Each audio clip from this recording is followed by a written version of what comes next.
you can blame it on the rain and proceed. Okay. Okay, so those of you on YouTube, be aware that we are uh, deep into King Lear, and we are going to start today at Act 2, Scene 4. And it's before Gloucester's castle, and Kent is in the stocks. And we begin with Lear, the fool, and someone called Gentleman. Okay, Lear. 'Tis strange they should so depart from home, and not send back my messenger. As I learned the night before, there was no purpose in them of this remove. To thee, noble master. Ha!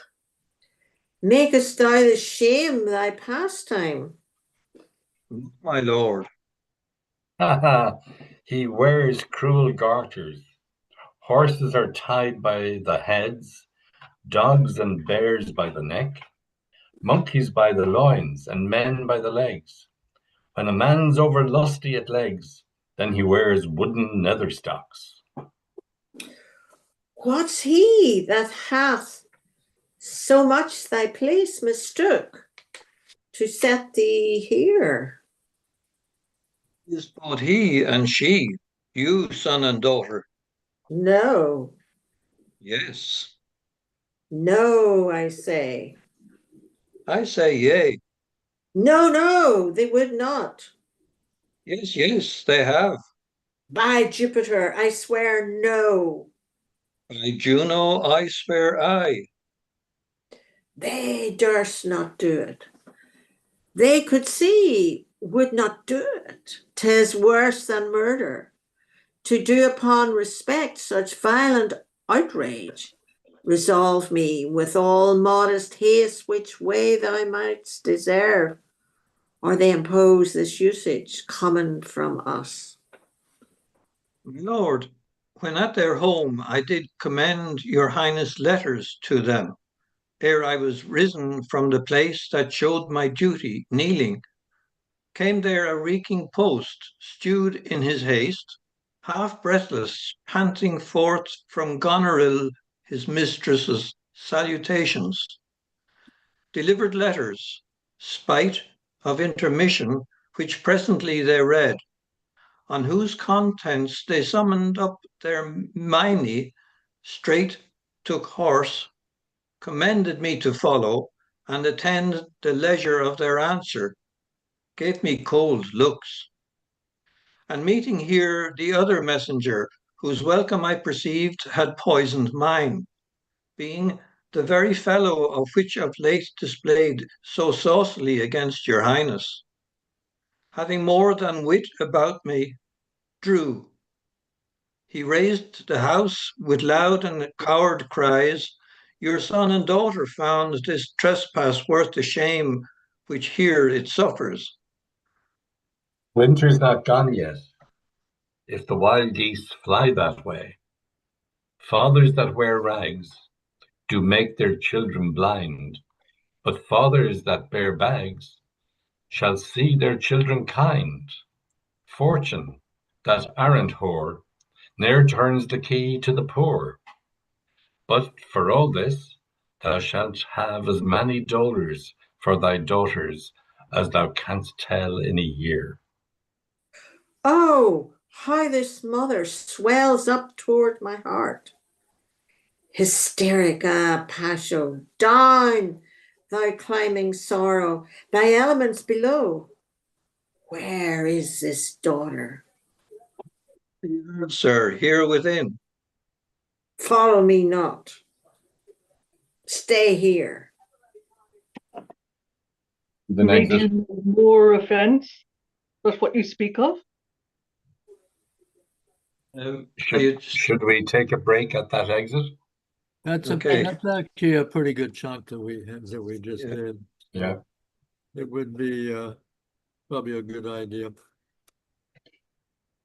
Can I just go back to the first two lines there? What is Yeah. Lear talking about? 'Tis strange that they should so depart from home.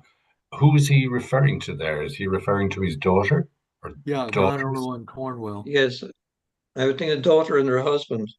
Okay.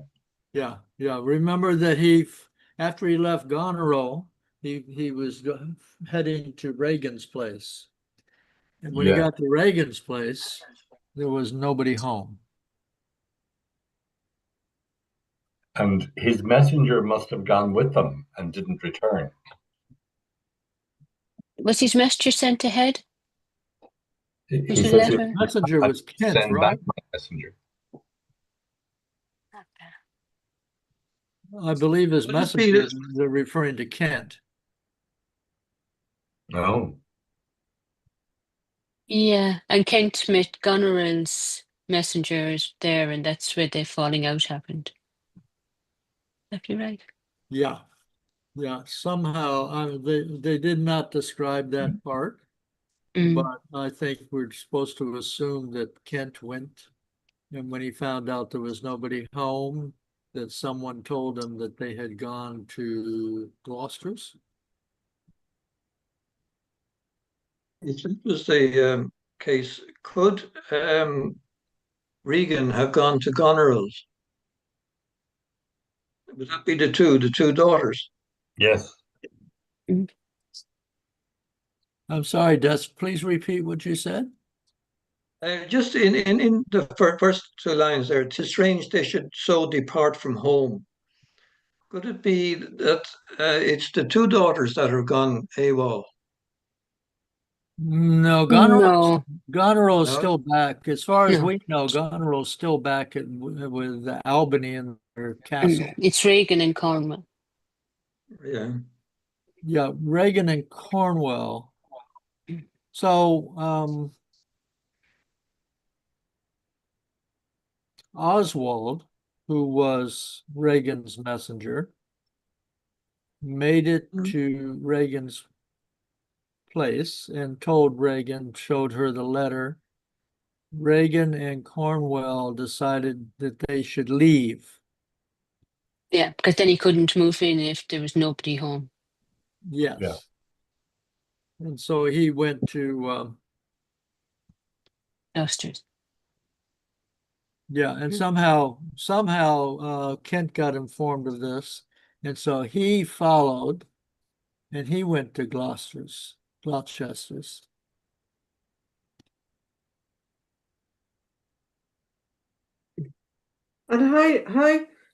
sorry, this is the worst thing about people not attending. How did Kent end up in stocks? But did they know who Kent is? No, That's why Kent was pretending to be somebody else. Yeah, he's an old man, isn't he, or something? Yes, somehow he's disguised himself enough that nobody recognizes him. And he's in the stocks. He's Yes, in, But okay. but I think that he had a falling out with who? Oswald? With Oswald, When yeah. but Yeah, so and because this is actually good, Sylvia, because this gives us a chance to visit our memory banks. Just But they are. we couldn't even remember where we were. It wasn't a good start. but Oswald wasn't the one that put him in the stocks. But yeah, Oswald that was was not the one who put him in the stocks, but Oswald was the cause of him being put in correct. the stocks. Yeah, because So he had essentially offended Reagan and her husband, isn't that right? That I You're should causing a okay. row. Cost her. Oh, Yeah. let's get the people straight. Reagan and Cornwall. So Sylvia, do you know that Oswald, when I say Oswald, I'm referring to Goneril's steward or something. Servant. steward. Yeah, he's a Yeah. high servant, isn't he? I think okay. I And think. then we've got Kent in disguise. So After Oswald delivers the letter to Reagan, and they tell him that they're leaving, he goes before them, or anyway, somehow he ends up at Gloucester's place. And when Kent gets to Reagan's and is told they're not there, but that they went to Gloucester's, Kent goes to Gloucester's place. And then he sees Oswald and gets into a fight with him. Oh. And causes so much trouble that Cornwall and Reagan interrogate him and decide that he is an unruly fellow and that he needs to go be put in the stocks. Mm. Oh, oh, yeah, because I've just seen it. Cornwall says, fetch forth the stocks. Yeah. Yeah. Okay. And then by the time Lear and the Fool arrive at Gloucester's place, Kent is in the stocks. But is he per Tom? I think poor Tom is Edgar. No. Oh, yeah. We haven't met poor Tom yet. Sorry. No, he's mentioned at the end of poor Tom. Sorry. Yeah. No, Thanks. no. The Fool is an employee of Lear, King Lear. Mm-hmm. No way they called them servants. I watched a TV series about the French kings, Louis, and all those ones, and they gave all their nobility roles to keep them under, to keep them from causing trouble. Yeah. So all these, like, master of the cloak or something like that, was to keep them out of causing trouble for them as king. So I'd say historically, a lot of these people wouldn't be servants in the traditional sense of it. They'd be other nobility that have a role to keep them occupied. I think you're right, Orla. These people are generally called together courtiers, and that they're in the king's court with basically nothing to do except cause trouble. So the king will ensure that they all have roles, master of the bedchamber or master of filling the teapot or whatever it is, That's what I was thinking of as well. Yeah. That one makes me. I mean, Oswald is described as a steward to Goneril. Now, that might be a type of servant, I would suggest. The steward to Goneril, I think, is like the castle manager. Yeah. So he's got lots to do, as far as I can tell.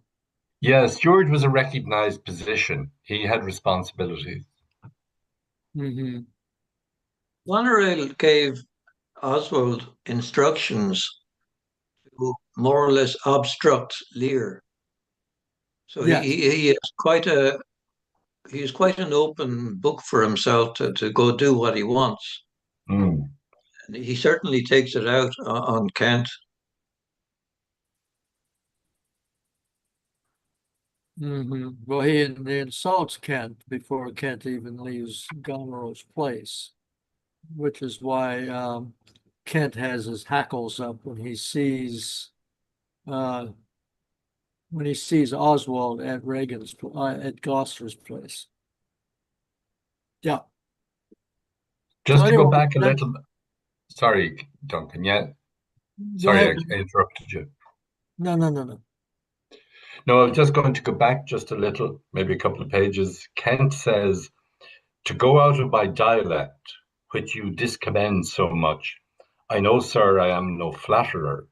He that beguiled you in a plain accent was a plain knave, which for my part I will not be, though I should win your displeasure to entreat me to it. Cornwall says, what was the offence you gave him? And Oswald says, I never gave him any.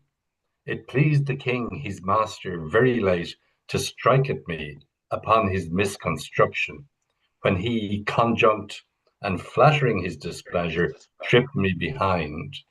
Being down, insulted, railed, and put upon him such a deal of man that worthied him, that praises of the king for him attempting, who was self-subdued, and in the fleshment of this dread exploit, drew me on here again. Now, that's difficult language to understand what he's trying to get at there. But essentially, he said, I never gave any offense to Kent. Oh, Yes. Oswald said that he never gave any. Oswald. Oswald Yeah. said, yes, Oswald being the instigator. Yeah, Oswald has been questioned by Cornwall. And of Right, course, right. it's Cornwall and the missus who puts Kent into stocks. Well, you know, Kent is the more outwardly, Kent is more of a brute than Oswald. I think Oswald is very well schooled in the manner of a castle bureaucrat. And so he will be resistant, but he does not seem to generally be blunt. As where Kent takes pride in being direct and kind of rough. Well, I took it that Kent was a friend of King Lear, and he would have been several stations above Oswald. Yes. And in no way would he take guff from him. Right, but just got his anger. remember though, or I don't know if you can remember it, but yes, Kent was Lear's right-hand man. Correct. Yeah. But Yeah. when Cornelia angered Lear and Lear banished her, Kent stood up for her. Yes. Yeah. And Lear got angry at Kent and Yeah. banished Kent. Yep. That's correct. So the Kent who was close to Lear originally is in disguise now. But he's kind of forgetting what he's trying to do, in my opinion. And so he's acting like he was the original Kent who was to stand up for the king under all circumstances. See, he is the original Kent in a way. He's just that he had to be in disguise because if he hadn't left the country, King Lear was going to kill Right, him. right. But his loyalties are still there. So in his head, he's still the same person, even though he's in disguise. Yes, he has not successfully disguised his behavior. Mm. I would think that being banished by Lear, he was very much put out. He had no future and nowhere to go. Mm. And Yeah. there was no way was he getting back in the way things were. He wasn't getting back into Lear's good books. So Yes. he would lose his mind. He had nothing. Yes, Okay. yes, that Do is you true. think that's why he stayed? That is one of the reasons why he Yeah, stayed. yeah, he might as well stay as not stay. Yeah. He had nowhere to go. Yeah, actually, Okay. in the Kurosawa version of this, it's made explicit All right. where That- one of the fellas is told to leave, and he says because he was compromised, and he said, "Where would I go? Okay. I looked at it I completely can't go different. anywhere. No, nobody's gonna. What am I going to become? I'm going to become a beggar." So, Do you see it differently, Anne? Yeah. Pardon? Do you see it differently? You were saying you were looking at. Yeah, I think I just saw it differently, but that's actually what you're saying is really important. I thought that he was just his loyalty was still there, but maybe not if he had nothing to nowhere to go and nothing to see. yes, I but don't think it challenges his loyalty. Sorry, Duncan, you're trying Oh, to. you don't think a challenge? Okay, it's a bit of both. Yes, the fact of the matter is that in polite society, you would generally not say something like, well, I don't have a place to go, so I'm going to hang on no matter what. Yeah. You would talk about loyalty to the king and, giving your life for the king and all this kind of stuff to paint the action in a prettier mode. Because lots of times, I mean, we don't like our behavior to be interpreted so nakedly. So of course, if Kent was questioned, he would talk a lot about loyalty and love for Lear and all this kind of stuff. But also in that is the fact, as I think Donna pointed out, he doesn't have anywhere to go. It's not like in a feudal society, you can't switch horses. No.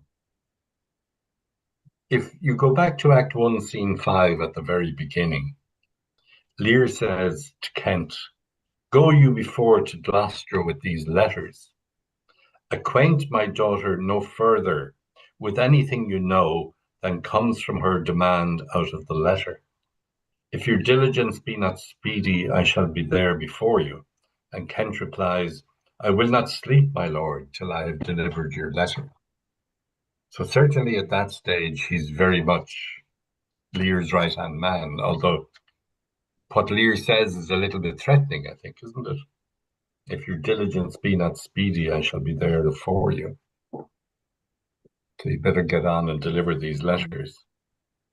Oh, yeah. It's also, I think possibly that Lear is going to go there hot foot anyway. Yeah, yeah. So you better get a move on. Yeah. Mhm. I'm trying to recall where Kent fell out of favor.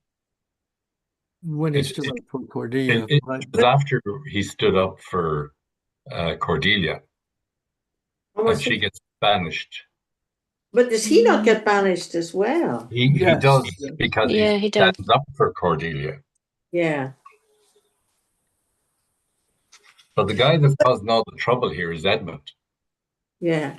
But I mean, are we sympathetic to Kent? I mean, I've always felt sympathetic to Kent. Oh yeah, me too. Yeah. Yeah, you I'm sort sympathetic to Kent, but of. I do recognize that he's kind of a Doberman. He's kind of a Doberman pincher type. He But I is don't, his bark worse than his bite? I don't, no, he bites good too, but he can't control his temper.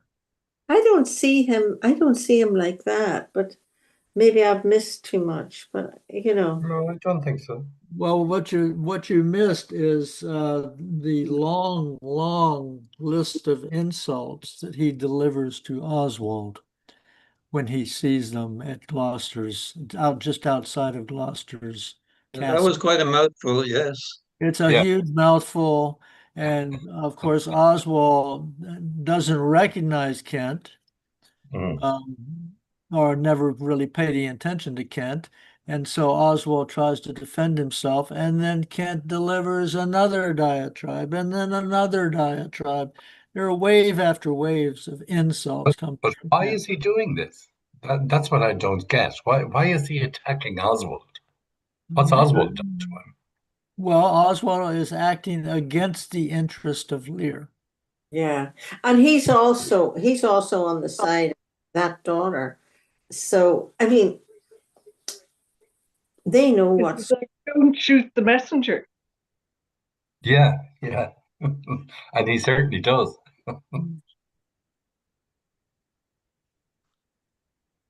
Well, I think Oswald, yes, he is a messenger, but I think he also takes a little bit of civilized, sadistic delight in thwarting Lear.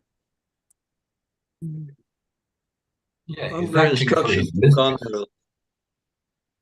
Sorry, Des. Right? I just say, yeah, Oswald, I thought was acting under instructions from Goneril. Yes. Yes.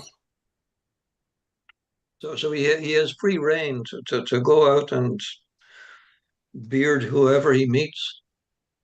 Yes. Yes. But Kent takes to beating him. And he says, "Help! Ho! Murder! Murder!"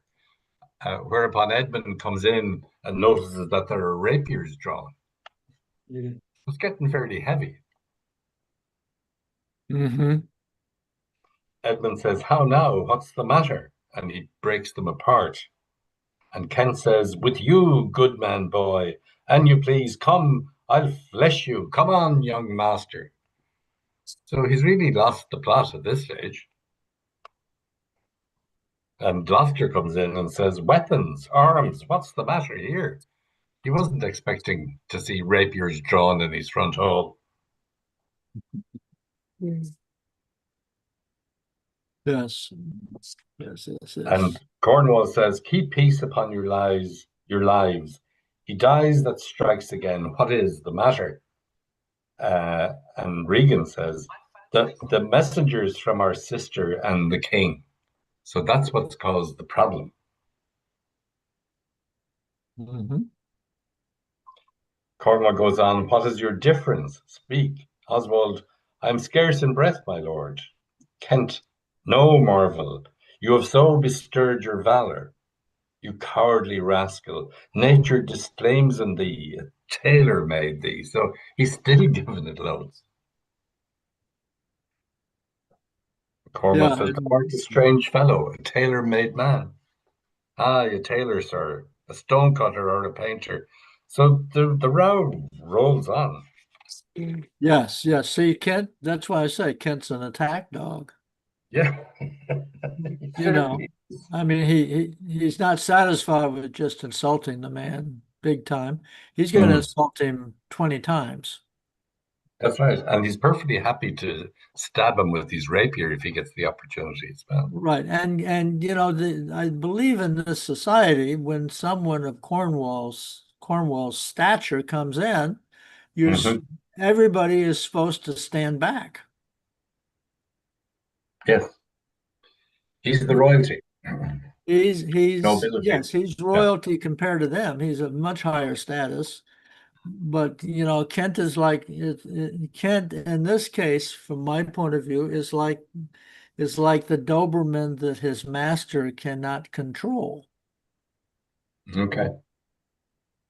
You know, putting Cornwall temporarily in position of being Kent's master. He's in a higher position. He tells Kent, "Hey, stop it." Mm. And yet Kent keeps on rearing and lunging again and again. So that's why Cornwall finally says, "You know what? We're putting you in the stocks." Yeah, but the thing is that the thing is that they don't know who he is. They And don't know who he is. No. and when the king has been, I don't know what the word is, not overthrown, but when the king has um sort of stepped down, chaos reigns and people don't know their places. That seems to be what's happening. I think that's a very good observation because So, the I problem mean, here is you see that happening, where people, I mean, this in medieval times, everybody knew their position. And now, particularly, they don't know who, Oswald doesn't know who Kent is. He feels superior to him, whereas yeah, Kent is possibly superior to him in reality. Right. So that's kind of causing this. These disguises always cause problems, that's an and he's excellent the observation. master, Yes. and Shakespeare is the master of disguise. I'm always fascinated how people don't know who Mm. the disguises are always, um, you know, people really don't know who each. I mean, you see it all the time. We saw it in and the Merchant of Venice with those two women. They didn't know. Right. You took the words out of my mouth. Yeah, that's exactly right. Yeah. Well, Yeah, and I don't know, is it in the Tempest? There's just so many examples of it. well, and Yeah, in this I particular agree with the point, case, Sylvia, that, everybody knew their role in society. And if you stepped outside that role, the consequences were savage, even death. Mm. So So maybe he got off lightly. maybe he did. Yeah. I Being think Sylvia is making an excellent point, and I think another connected point is the fact that Lear has caused all this problem. Yeah. As far as we know, everybody knew their positions until Lear decides that he wants to retire and he's going to divide everything up, and then he's just going to, you know, he's going to go into retirement and everybody's going to love him and take care of him. So he's the first one. Lear abandons his position. And all these other people, they don't know what they're really supposed to do. that's exact. Yeah. Every other person, we got Albany and Goneril, and we got Reagan and Cornwell, we got Kent, we got Edmund has a pretty good idea what he wants to do, but his brother Edward is totally confused. So everybody is like, who am I? What am I? What am I supposed to do? And a lot of this is the I'm not quite sure how to put it, but it's people trying to act under obscure circumstances. But a lot of this, just to follow your point, Duncan, is the brainchild of Edmund. He's causing all this confusion in the background. I think I think that is a parallel and secondary thing that's going on. Yes, he is causing a lot of trouble, but I believe that actually it was Lear who caused Oh, the he most trouble. started. Yeah, he He started. started it. That's the bigger plot. The Yeah. bigger plot is what's happening between Lear and his children. Then a kind of parallel and interesting but slighter plot, which will become bigger as the play goes on, It's Gloucester is and his two is sons. the Edmund Edward thing. Yeah. And Gloucester is believable. He's gullible. Their father Yeah. is Yeah, gullible to believe what's going on. yeah, and Gloucester is totally confused too. I mean, it's a great confusion to suddenly think that your bastard son is the good son, and the son you thought was the good and upright son is a scoundrel. Of And has course, run all out. that's nonsense, but that's what Gloucester believes at this point. Yeah, And so we have King Lear to play.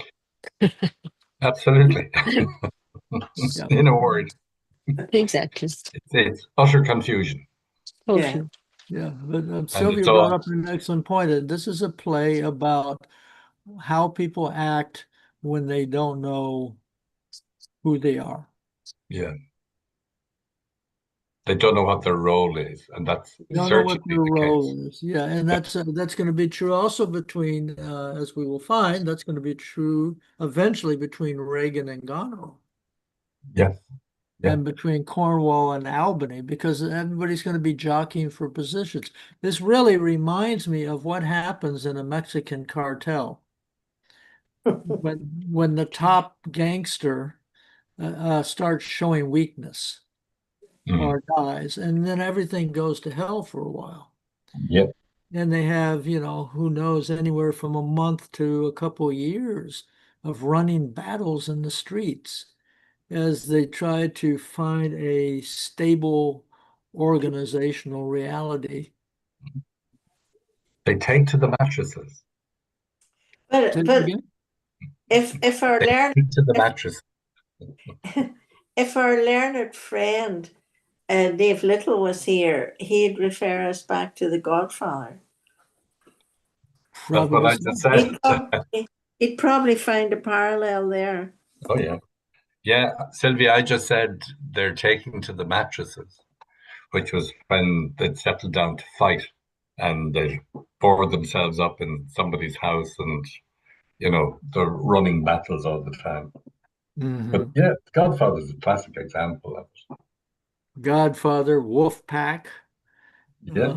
Baboon Troop, it all kind of works there. Yeah, Yeah, and the more recent series, what was the name of it? One set in New Jersey. I forget the name. Don't worry. You're talking about Goodfellas, are you? Where they No, go across more recent than that, Orla. The one with Baltimore. The Sopranos is the one I'm thinking. yeah. The one I would suggest, even though it's in Italian, is Gomorrah, if we're on crime dramas. Right, I haven't seen that. No, It gets very interesting. Worth a look, yeah? Mhm. oh, right. Mhm. Hmm. All righty.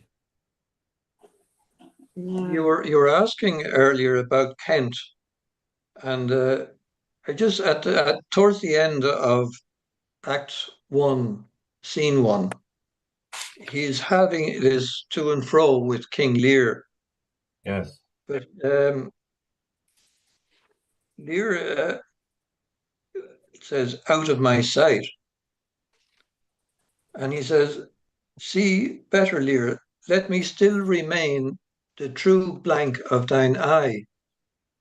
And Lear, of course, won't have any of it.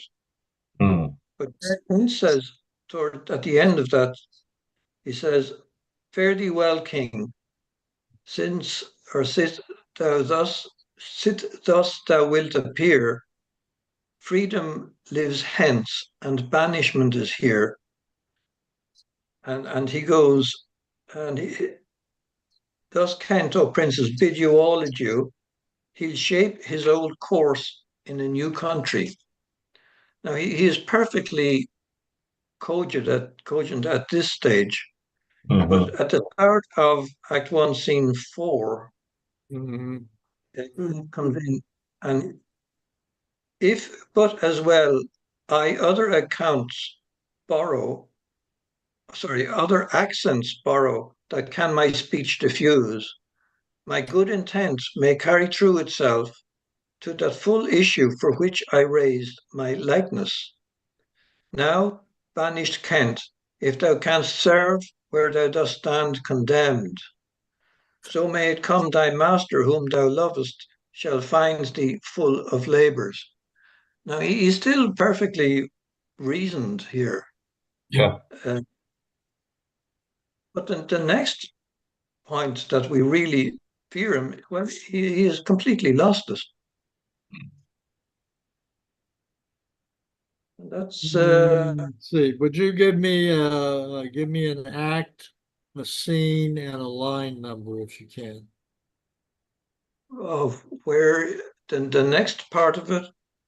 I think it isn't where he comes in would be Act 2, Scene 2, where Kent and Oswald meet, and he has this to and fro with Oswald, Yeah. and it gives this Yeah, this is 10, this is 15. after he's been hired in his disguise by Lear again, right? Yes. I mean, in his own mind, he is banished, but he is going to continue doing what he has always done. Mm. Yes. I think though that Kent is in this unusual circumstance. Actually, it's not unusual, where we have decided that we're going to do something and forego what we thought we were before, but that our habits continue. So Kent has decided, by the time we get to Act Two, he has decided that he's going to go in disguise, and he is going to become, he's going to get hired by Lear as a new person. Okay. Yes, doing what he has always done. Doing what he's always done, but he forgets that he's not back in the same position he was before. Yes. This But is, he, you remember last week I was talking about delusion and perception, and he is in this story, he is deluded that he can actually go back and become what he was before in a different disguise, yes, not taking into account Lear's degeneration. yeah, mm-hmm. Makes sense. Yeah, yeah. Amazing character. Mm. Yeah, he also is an extremely interesting character. And I really am, I really think this thing of him wanting to act in one way, but still being influenced by his old way of acting. I mean, that's why he's in the stocks. Yes. You know, he was acting with Oswald as if he was still Kent, Yeah. Yeah. Lear's right-hand man, instead of just a new guy that Lear just hired that morning. Mm. And he's forgetting that nobody else recognizes him as the old Kent. You know, as the old Kent, when he had the full support of Lear, and when Lear had control of everything, he could do what he did to Oswald, and he would not be punished for it at all. He would be considered righteously protecting the king. Yeah. Yes, but Oswald doesn't know who he is. But Oswald doesn't know who he is. Yes. Reagan doesn't know who he is. Cornwell doesn't know who he is. Lear doesn't know who he is. And so he's got a good plan, but he's finding it difficult to execute the plan because he keeps on falling back into his old self. And now he's in the stocks. At least that's how I'm seeing it. And I think it's a very interesting character development on Shakespeare's part. Yeah, because Kent is a nobleman. He's the same rank as Gloucester and Cornwall. Mm-hmm. And suddenly here he is in the stocks, being abused, if you like, by the steward to Goneril, Oswald. But they, of course, don't see it as abuse at all. They see it as controlling a madman. As they see it as their right. Well, Mm. You know, I'll give you a very weird example. It's kind of like a married couple, and one of the people decides they want a divorce. So they get a divorce, and one of them gets married again. And then at some social occasion, they all meet. You got the new partner for part of the couple, and then you got the person who, shall we say, is divorced. And they're in the room together, and the person who is single, or even he or she may have married also, starts acting as if they're still the husband or wife of the other person, which would lead to a complete social madness. Do you understand what I'm saying?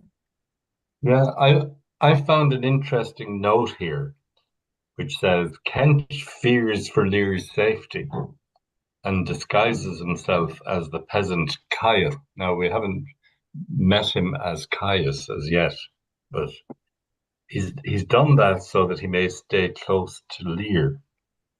Unlike Edgar's poor Tom, which is his disguise. Mm-hmm. Kent as Caius does not act substantially different from Kent, which is, I think, the point you're making, Doug. That's the point I'm making. Yes. Yes. When Caius Is speaks it? bluntly to Cornwall, he is not putting on a show of madness, so much as revealing that Regan and her husband do not respect Lear and will discipline members of his retainer without his permission. I So think, even though Kent has assumed a disguise and he's now a peasant, Caius, he acts as Kent has always done. yes. Yeah. So, yeah, the Axis Kent has always done. This is why I'm saying there is a contradiction in Kent. And the contradiction from my point of view is Kent says that his main thing is to protect Lear, Mm. and therefore he's going to be in disguise. But he doesn't act the part. He puts on the disguise, but as you said, he acts like the old Kent. Yeah. And the only reason he could get away before by acting like the old Kent was because everybody recognized him as Lear's right-hand man. So he could be blunt and he could be forceful and all that stuff. And he remains in that character all the way to the end of the play. Yes. He's still Lear's right-hand man. In his own mind, yes. In his own Yeah. mind. Oh, Yeah, yeah. he's actually Yeah. acting in a manner that will cause trouble in reality. It's Okay. very interesting the way Shakespeare deals with the characters in this play, in that those who are devious maintain their sanity, but those who are, shall we say, upright Mm. lose it. Does that apply to Lear also, Daz? Lear and Edgar, and you know, it's I mean, even Gloucester loses out in the end. Big Yeah, time. it's quite a tragedy. It's quite a tragedy. It just is what it always fascinates me the way Shakespeare deals with these characters, and You they sent always us turn something to around. read, Duncan. Sorry. He did. Sorry, When you were saying, Des, sorry, Des, I interrupted you. no, I finished. Thanks. I was just going to say that Duncan sent us something to read about the, and I didn't get through an awful lot of it. But what it did say was that for audiences, they rewrote it was rewritten, and that for about 150 years it was played in slightly different ways, where it was all tidied up and they weren't as terrible, and it was really popular with audiences. So the famous actors like Garrick that you hear about, I mean, I don't really know, but I've heard of Garrick, would have performed an entirely different play. And it was only in about 1850 that they went back to the original. Right. It was Of course, actually almost a romantic comedy.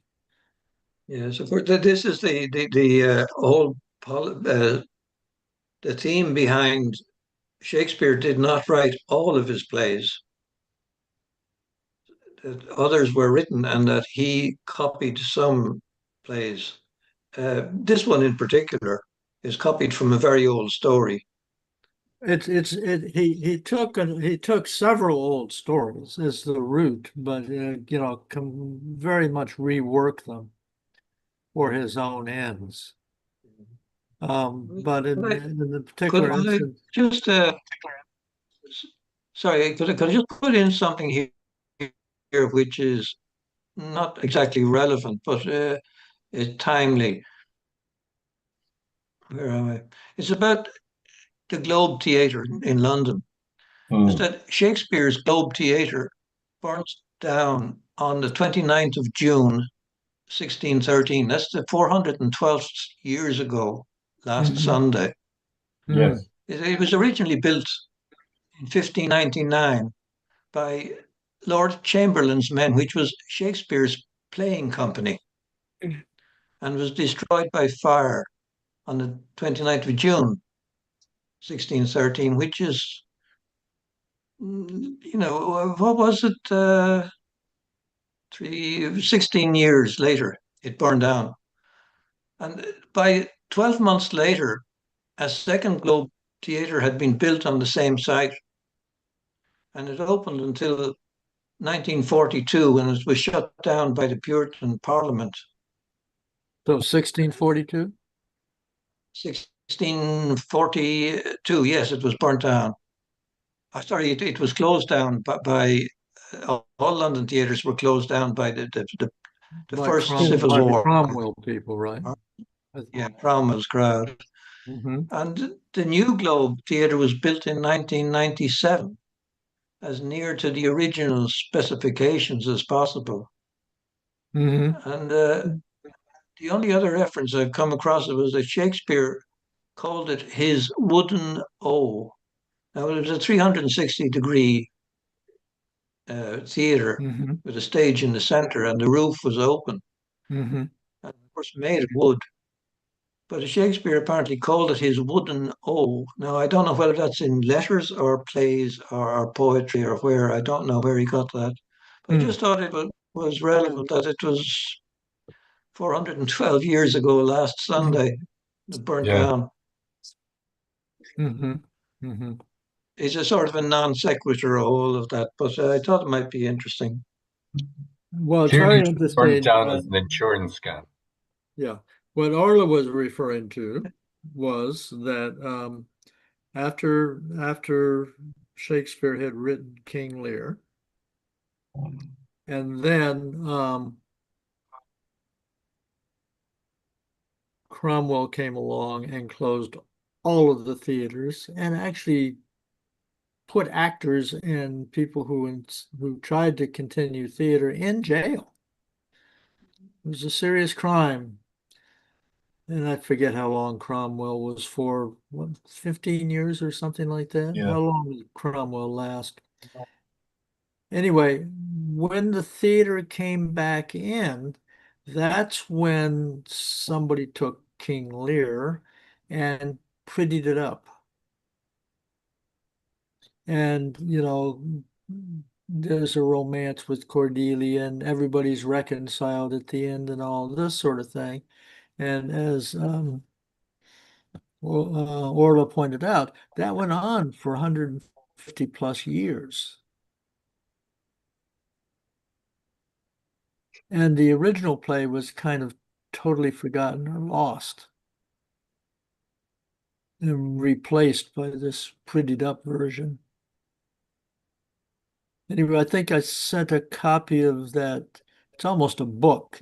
They call it a long essay, but it's almost a book. It's really worth. You all should have a copy of it somewhere. And if you do get a chance, just to read the first 10 pages is like very extremely interesting. The title of it, Duncan? Is there a title on that essay? There is. Hold on just a second. It took me just a moment to find it. It's by Maynard Mason, I believe. Yeah. Maynard Mac, M-A-C-K. Maynard Mac, yeah. Yeah, King Lear in Our Time. It was written in the 60s, I think, wasn't it? Yes, I think so. I think Yeah. so. And actually, you have a copy of it, do you not?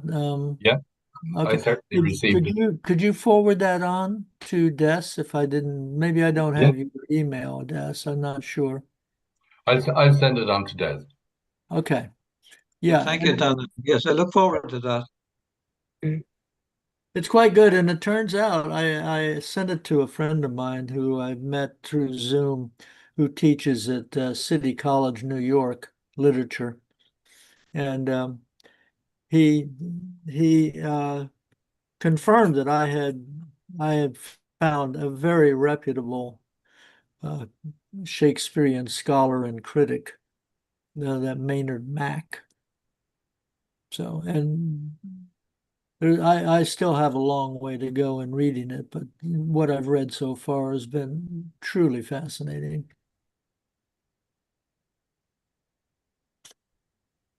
But yes, okay, so there were a number of King Lears in the literature and in the histories before Shakespeare did what he did.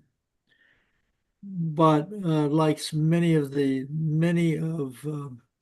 Shakespeare's original sources, Shakespeare reworked it in such a way and on such a high level that they're radically different than the original stories.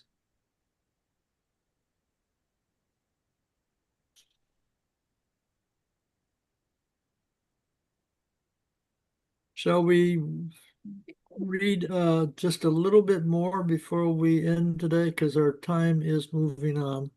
Mm-hmm. That should be good. And we had the exit here. That's right.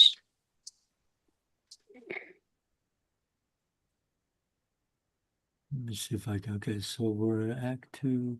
We were reading Act 2, Scene 4. And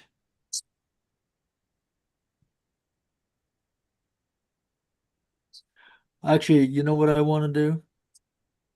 And you can certainly change my mind. I really think that this thing that the fool says, which is in my version starts on line 50. The fool says, "Winter's not gone yet." But if the wild geese fly that way, fathers that wear rags do make their children blind. But fathers that bear bags shall see their children kind. Fortune, that errant whore, ne'er turns the key to the poor. But for all this thou shalt have as many dolours for thy daughters as thou can tell in a year.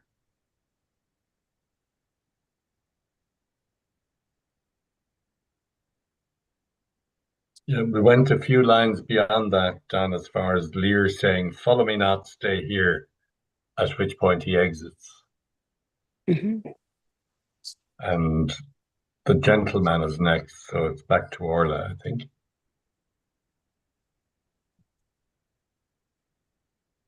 Okay, we've got a few more minutes. Yeah. Orly, can you pick up that gentleman that starts with "made you no more offense than what you speak of"?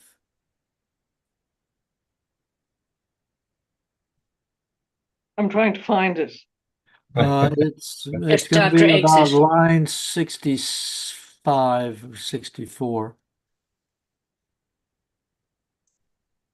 It's right after Lear says, "Follow me not, stay here," and then he exits. It's also just after that rhyme that Duncan read out, "Fathers that wear rags." Well, I can. Okay, I'm nearly there. To the Good. back.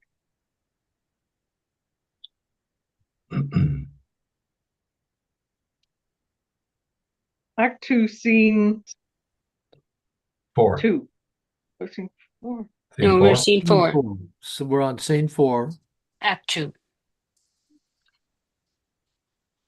It's about a page and a half into that. I don't have line numbers. I don't, well, no. But Just Yeah, give me rough can ones you on top. see? Edgar see- hasn't come into it yet. No. No. No, Can you see the section where the fool speaks a rhyme that starts, "Fathers that wear rags do make their children children blind"? blind. and it's about 6 lines down from there.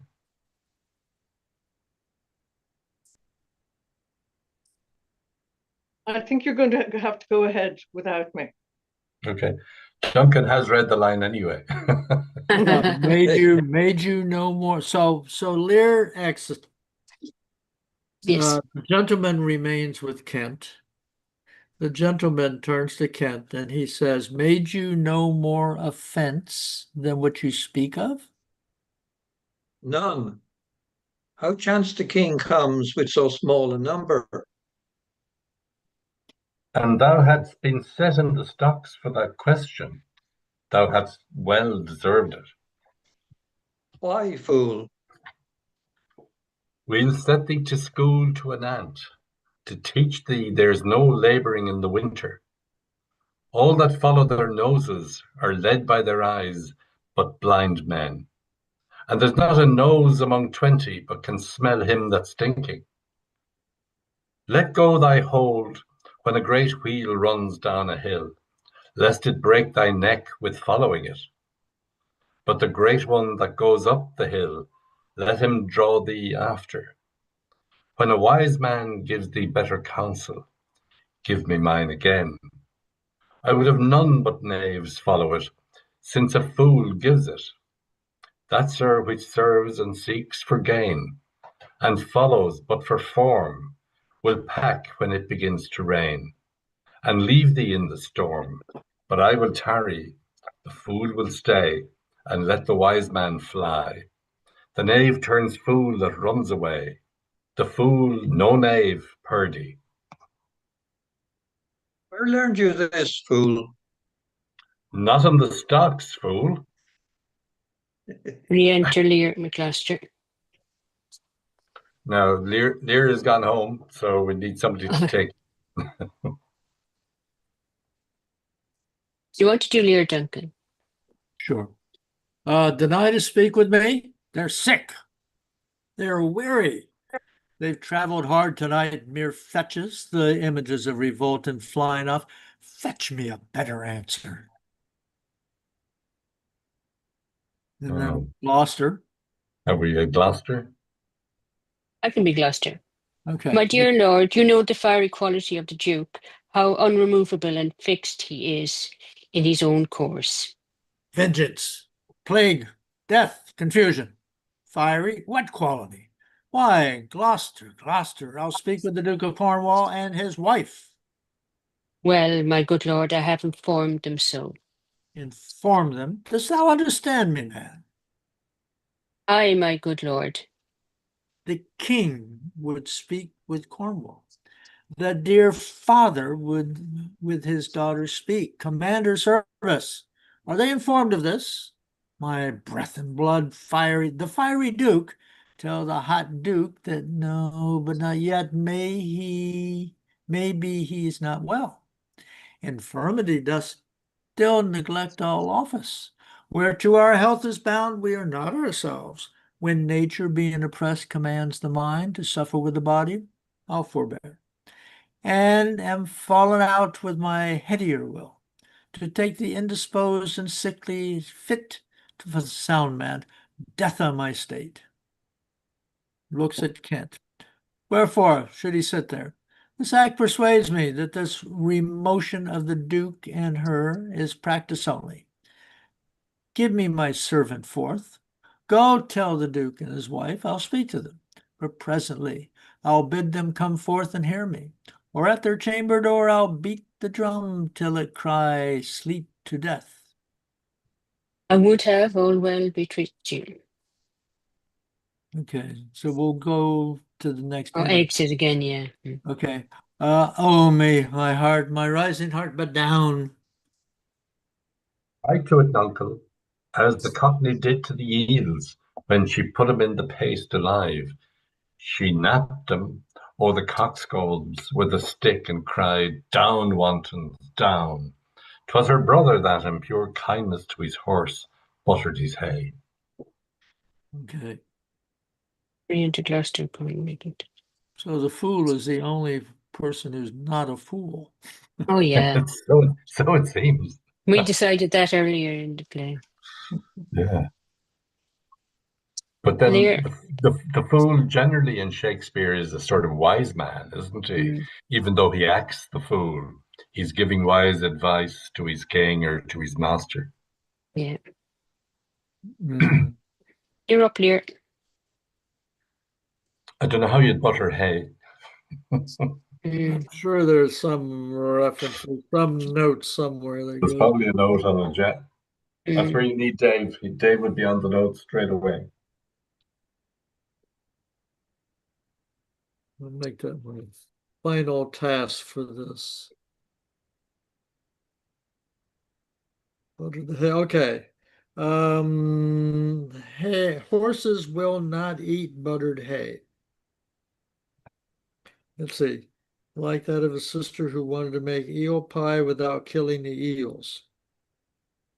Okay, so there is, okay. There's a note. Like that of his sister who wanted to make eel pie without killing the eels. His kindness was misplaced. Horses will not eat buttered hay. The anecdote about the eels is reminiscent of Lear's attempt earlier in the scene to quell his grieving heart. Hysterica passio, down, thou climbing sorrow.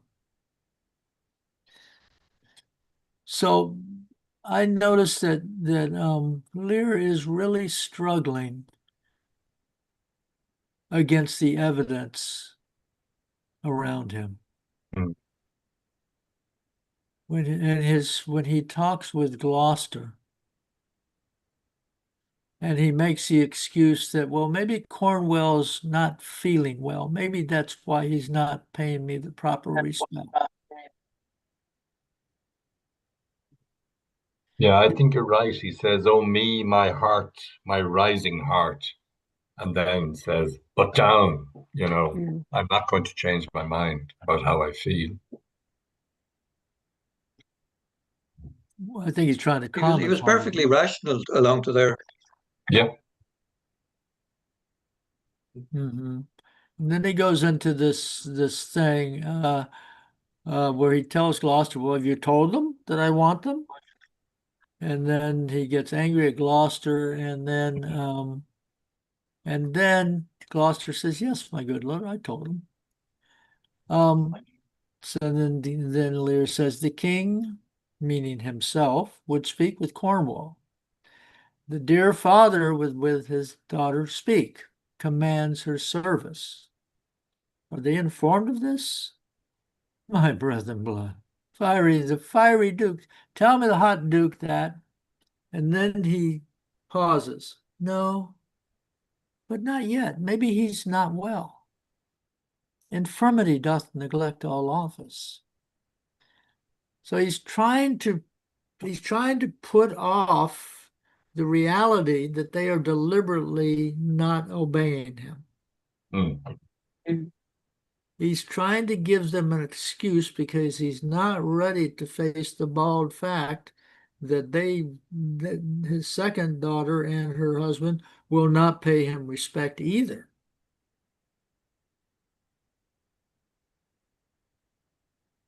Then he has this whole long speech talking about, well, health, where to our health is bound, we're not ourselves.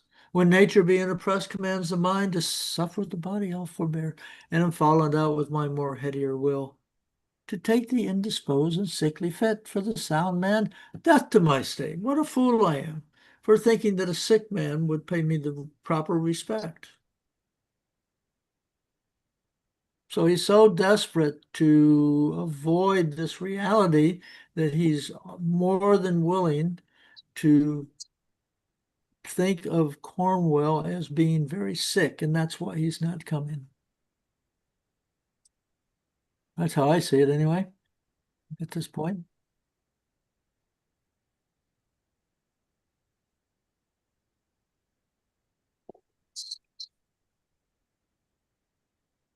Where he says here, go tell the Duke and his wife, I'll speak with them now, presently, bid them come forth and hear me. Or at her chamber door, I'll beat the drum till it cry to death. Now, that is a fairly rational man. angry but rational. Hmm. There's none of the madness there. Not He, yet. he's flipping back and forth. It is, yes, yes. He's really flipping back and forth. I mean, he's going back and forth between anger and dreaming up excuses for them. It'd be interesting to hear various actors doing this particular part because you really would have to change. You would really have to change tones in Yeah. this one. Start off angry and then go into, well, you know, maybe I shouldn't be so angry. Maybe he's not well.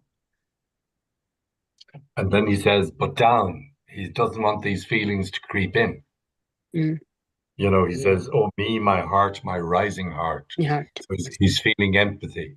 But then he says, but down. I don't want those feelings coming in to distract me from what I've already decided in my mind. Exactly. Yeah. I mean, I have to tell you, I know this one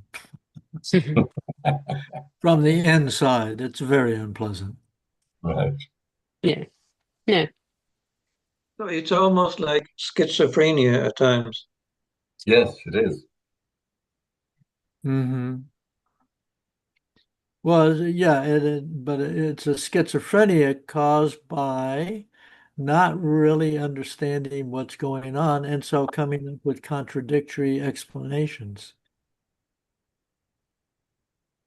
Mm. It's not that he's given up his power and now they won't have anything to do with him. He's handed them the money and they don't want a boisterous, roisterous 100 knights plus their retinue to land on them because they've got the power now and he can just go away and be quiet. Or they'll take care of him, so they say, if he abandons all his retinue and he gives up the trappings of power and he just becomes no man on the corner. Right, right, right. And that's what the fool is talking about when he says, right after Lear says, oh, me, my heart, my rising heart, but down. Then the fool says, cry to it, nuncle, as the cockney did to the eels when she put in the paste alive. She napped them o'er the cock's comb with a stick and cried, down, wantons, down. 'Twas her brother that in pure kindness to his horse buttered his head.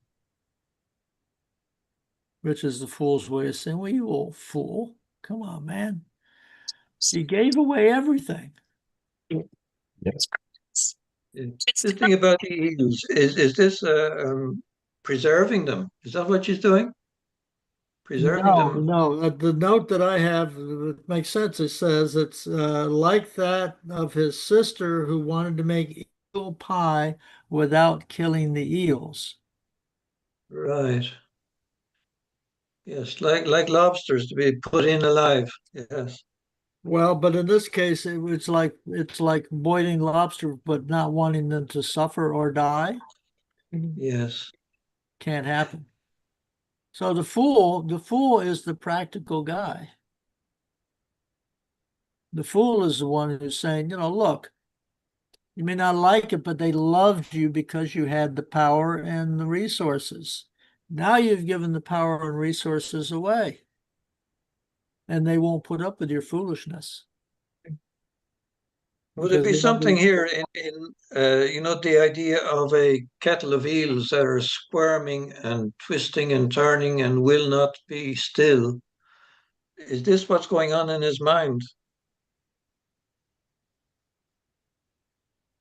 Well, I, it's the fool that says this. yeah, Yeah, but is he making an analogy here? The fool. Yes. Maybe. Maybe. I think that the fool is basically saying, look, you're really not facing up to the facts. Mm. Yeah. You're as foolish as the cook who, wants to cook eels but doesn't want to kill them. Yeah. Yeah. Or the man who butters his horse's hay and the horses don't want butter on their hay. In other words, in simple terms, you're an idiot. You're acting like an idiot.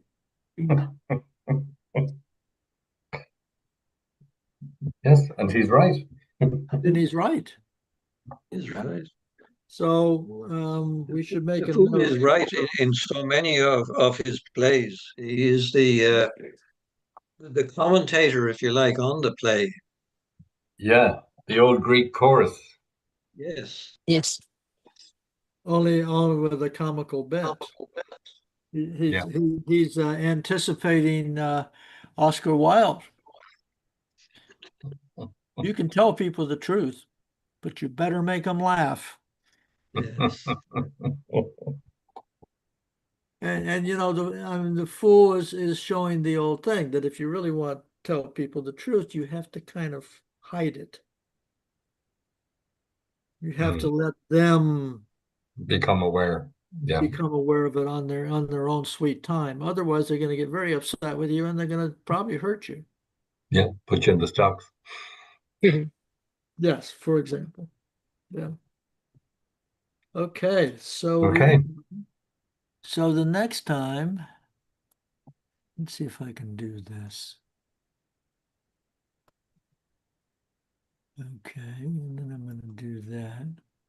And hopefully I'll remember this between now and then. So we'll pick it up with Enter Cornwall, Reagan, Gloucester, and servants. Okay. Yes. I've marked the page. Okay, and Don, if you'd send that essay, long essay to Des. Already done. Oh, great. Right. And so Right. I Thank don't you. expect anybody to read all of it, although I think probably all of it is very valuable. But I think the early pages is particularly interesting. Okay. Okay? Excellent. I Thank have you. it here. Coming up now. Good. All right. Okay, Well, folks. good Thank you. people. Have a Good good night. weekend. Good Yes. night.